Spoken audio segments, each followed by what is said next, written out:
Hello students, in today's class we are going to see 8th standard Hindi lesson number 1 that is हे मातृभूमि। इसमें हम explanation देखने वाले हैं। इसका डाइजेस्ट आंसर ऑलरेडी अपलोडेड है, you can check the playlist. और आपके हर एक सब्जेक्ट की वीडियोस अपलोडेड है, आप प्लेलिस्ट में देख सकते हो। अलग अलग प्लेलिस्ट सब सब्जेक्ट के बने हुए हैं, आप चेक कर सकते हो। तो पहले तो यहाँ पे देखिए इसे जिसने लिखा है राम प्रसाद बिस्मिल जी ने। आपको पता होगा कि वो एक क्रांतिकारी थे, स्वतंत्रता सेनानी थे। और सिर्फ स्वतंत्रता सेनानी ही नहीं बल्कि बहुत ही बड़े कवि और ट्रांसलेटर यानी अनुवादक, यहाँ पे देखो दिया गया है, बहुभाषाविद यानी कई सारे मल्टी लिंग्विस्टिक थे, उनको कई सारी लैंग्वेजेस की नॉलेज थी, साहित्यकार भी थे और अपने देश की आज़ादी के लिए अपने प्राणों की आहुति दे दी, हम सबको पता है। सरफरोशी की तमन्ना अब हमारे दिल में है, देखना है जोर कितना बाजू कातिल में है, ये भी उन्होंने लिखा और जो कि बहुत प्रसिद्ध रचना है। और इनका उपनाम के अलावा इनका जो उपनाम है बिस्मिल के अलावा राम अज्ञात, इसके नाम से भी वो लेख और कविताएं लिखते थे। और इनकी प्रमुख रचनाएं मन की लहर, आत्मकथा ये है। तो यहाँ पे भी इन्होंने देखो तो अपने मातृभूमि के प्रति अपने प्यार, अपने भक्ति भाव, अपने समर्पण और देश हित में सब कुछ न्यौछावर करने की उन्होंने यहाँ पे लालसा व्यक्त की है। तो इनके बारे में आपको पता ही है कि किस तरीके से राम प्रसाद बिस्मिल जी लड़े और शहीद हुए। और गोरखपुर उत्तर प्रदेश में इनकी मृत्यु हुई और जन्म इनका शाहजहाँपुर उत्तर प्रदेश में हुआ। चलिए पहले यहाँ पे हम इसको गा लेते हैं। कविता को अगर आप गा के पढ़ते हो तो आपको याद हो जाता है और ये इसको याद करना ज़रूरी है क्योंकि आपको पोएम पूछा जाता है और पोएम याद रहता है तो क्वेश्चन आंसर ईजी हो जाता है। ठीक है, जैसे आप इसे कैसे गा सकते हो। हे मातृभूमि तेरे चरणों में शीश नवाऊं, मैं भक्ति भेंट अपनी तेरी शरण में लाऊं। माथे पे तू हो चंदन, छाती पे तू हो माला, जिह्वा पे गीत तू हो मेरा, तेरा ही नाम गाऊं। जिससे सपूत उपजे श्री राम कृष्ण जैसे, उस धूल को मैं तेरी निज शीश पे चढ़ाऊं। माई समुद्र जिसकी पदरज को नित्य धोकर, करता प्रणाम तुझको मैं वे चरण दबाऊं। सेवा में तेरी माता मैं भेद भाव तज कर, वह पुण्य नाम तेरा प्रतिदिन सुनूं सुनाऊं। तेरे ही काम आऊं, तेरा ही मंत्र गाऊं, मन और देह तुम पर बलिदान मैं जाऊं। आप दूसरे तरीके से भी गा सकते हो, अलग तरीके से, जैसे आपके टीचर बोले उस तरीके से भी गा सकते हो ताकि आपको याद हो जाए। बस इसके लिए मैंने आपको गा के बताया, गाने से जल्दी याद हो जाता है। अब हम दो लाइन का यहाँ पे पैराग्राफ का एक्सप्लेनेशन देखेंगे डिटेल में। हे मातृभूमि तेरे चरणों में शीश नवाऊं, मैं भक्ति भेंट अपनी तेरी शरण में लाऊं। मातृभूमि किसे बोला जा रहा है? भारत भूमि को। तेरी चरणों में शीश नवाऊं, शीश नवाना यानी सर झुकाना। और भक्ति भेंट अपनी, मैं अपनी भेंट यानी उपहार, गिफ्ट आपको क्या देना चाहता हूँ? अपनी भक्ति तुम्हारे प्रति, जो माँ, हे धरती माता, हे भारत माता, तुम्हारे प्रति जो मेरी भक्ति है वही को मैं, उसी को मैं अपने भेंट स्वरूप तेरे शरण में लाना चाहता हूँ। तो पूरा मीनिंग क्या बनेगा इसका? कवि कहते हैं, हे मातृभूमि मैं तेरे चरणों में अपना सिर झुकाता हूँ, मैं अपनी भक्ति रूपी भेंट लेकर तेरी शरण में आना चाहता हूँ। माथे पे तू हो चंदन, छाती पे तू हो माला, जिह्वा पे गीत तू हो मेरा, तेरा ही नाम गाऊं। तो माथे पे चंदन लगाते हैं, छाती पे माला पहनते, ये भी पता है। जिह्वा यानी जीभ, ये सब इजी है, कुछ भी हार्ड नहीं है। तो ये पूरे लाइन का मतलब क्या हो गया कि माँ मेरे मस्तक पे तुम ही चंदन के समान विराजित हो। अब चंदन कैसा है? चंदन को हम एक सौभाग्य समझते हैं ना।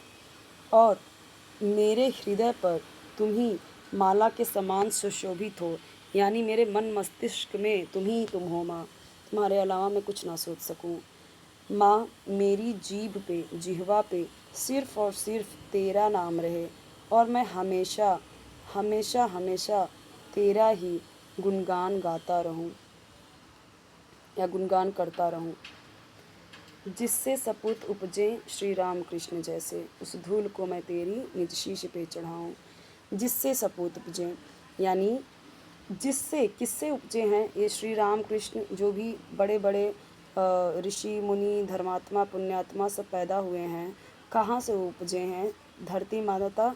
और वो कौन सी धरती है? भारत की धरती है। तो इसी भूमि ने श्री राम कृष्ण जैसे सुपुत्रों को जन्म दिया है। उपजना का मतलब क्या? जन्म लेना।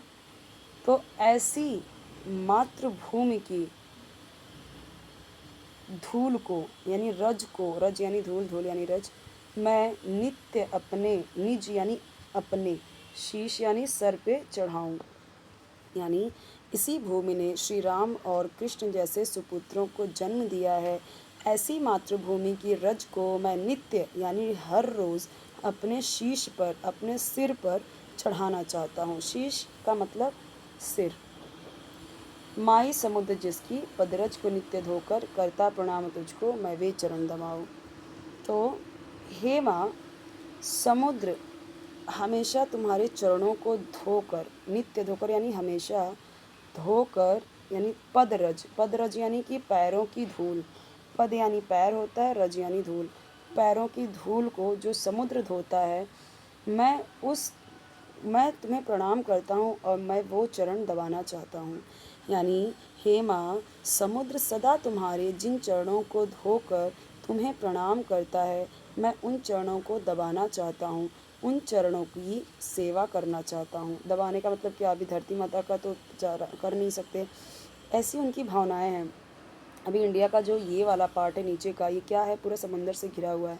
तो हम क्या मानते हैं? ऊपर का जो हिमालय वाला पार्ट है वो सर है, ठीक है, और नीचे का पार्ट पैर है। तो इसके लिए बोला है कि पैर को कौन धो रहा है? समुद्र धो रहा है। इस तरीके से सेवा में तेरी माता मैं भेदभाव तजकर, यानी कि तजकर यानी क्या? छोड़कर, भूलकर।